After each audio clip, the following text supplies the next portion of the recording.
Hello everybody, welcome to Just Upright. My name is Doc Jing Ruder. I'm a doctor of physical therapy and I'm your foreign educated physical therapist guide to US application. Hope you guys are doing great.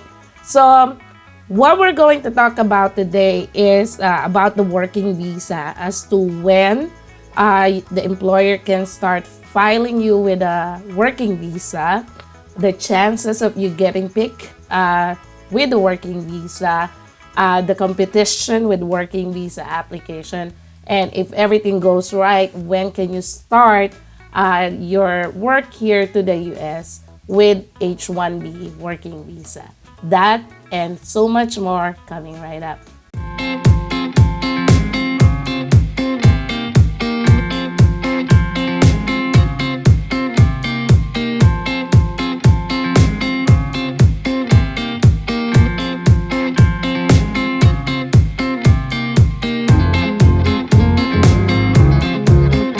Okay, guys, so let's start with the first question.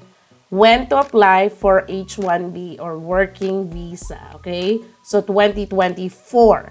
So this is from CI Law Group, okay, .com. March 1, 2024, okay? This is the first day that the employer can actually start the process of petitioning you with a working visa or H1b visa, okay, for the new cap for the year, okay? The lottery registration window will be open for submissions between March 1, 2024 and the second half of March 2024. So the exact date to be announced, okay? So what does it mean, guys? So it means today is like January 23rd, 2024, okay? So as early as now, if you are a licensed physical therapist here in the US, if you already took the NPTE and passed it, you have to find a competent, reliable employer who will petition you with a working visa. If that is, what you want, a working visa.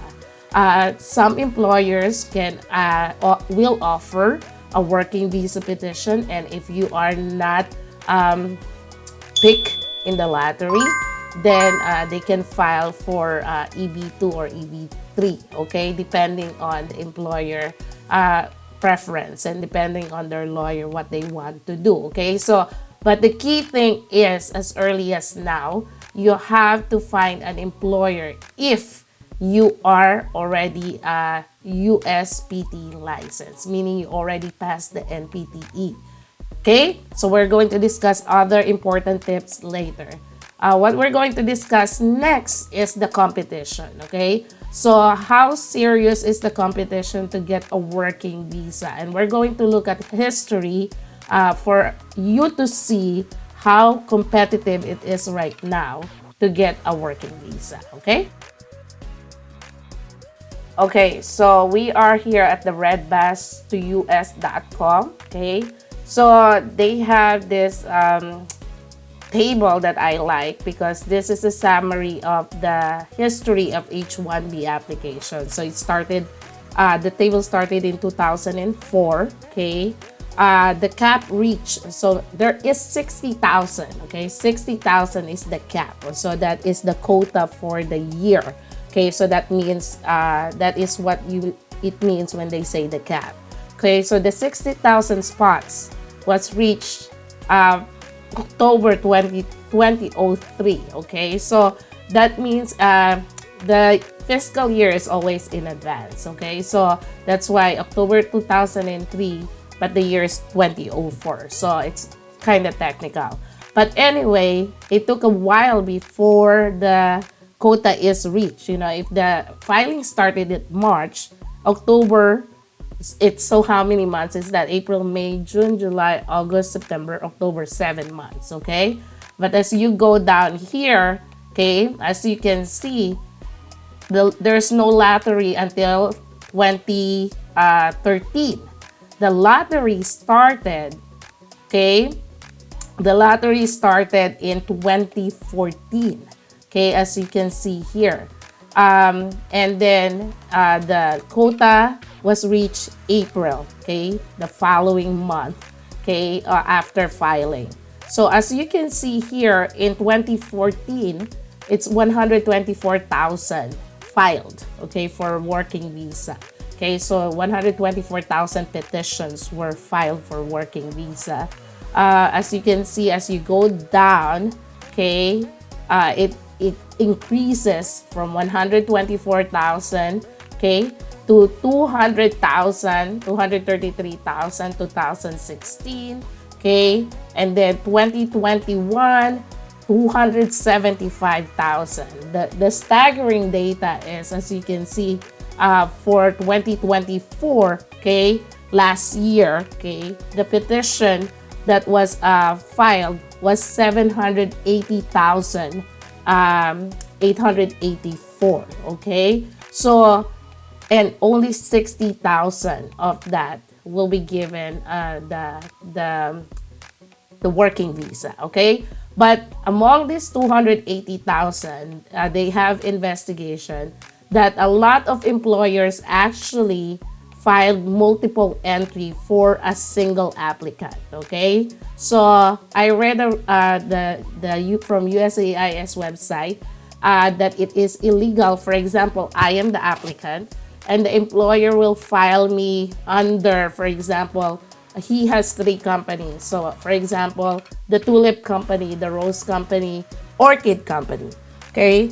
So he will file me a working visa for each of those companies, and that is illegal. So that's why the USCIS had an investigation about multiple entry. Okay, so the most important thing that you have to remember, number one, before you contact the employer again, you have to be NPTE passer in order for them to petition you with a working or immigrant visa, okay?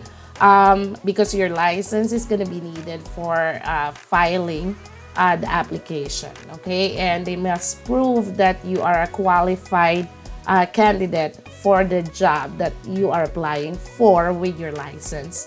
I'm not an immigrant lawyer, so you have to verify all this information with an immigrant lawyer, okay?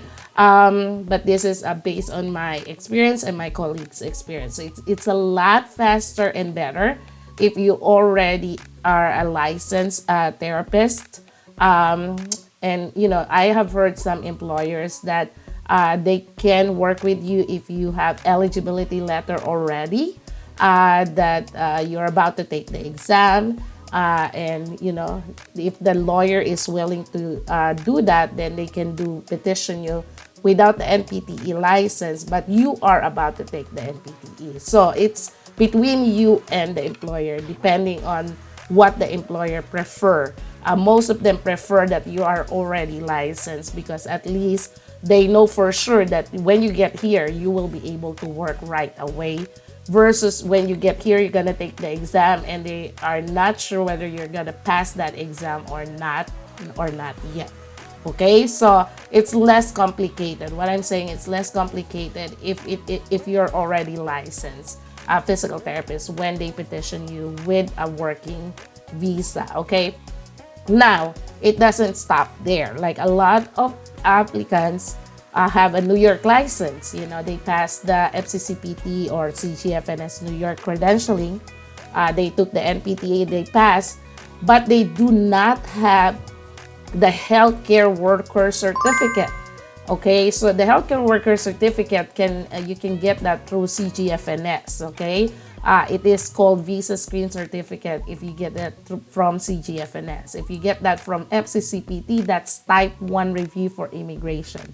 And this healthcare certificate is needed by your employer because it is immigration law that you should have this in order for them to prove that you under certain law, immigration for working foreign educated workers, that you can communicate in English. Okay, so that's why part of the CGFNS Visa Screen Certificate or FCCPT Type 1 review for immigration. Part of their requirement is to pass the TOEFL. Okay, and also the verification that you are a graduate of a physical therapy program and all your subjects and courses and trainings are comparable to the current US standard. Okay, so it doesn't stop that you are licensed, that you're good to go. Make sure that your visa screen certificate or healthcare worker certificate type 1 review for immigration FCCPT are valid and current. Okay, so it has a 5-year validity. So as for my part, I use FCCPT New York for credentialing, and I took a visa screen certificate from CGFNS. But mine was a long, slow process. So it expired in 2010. I was not able to be petitioned successfully, and not until 2011. So I had to renew my visa screen certificate. Okay, so make sure that you already have that on hand so that your process will be faster. Okay, so for the third question, if that is a big if everything goes well, if you got picked, congratulations with the working visa. What will come next? Okay, so after you got picked with a working visa, you will be your employer, and your employer will send this to you, or should send you the notice of approval, or NOA.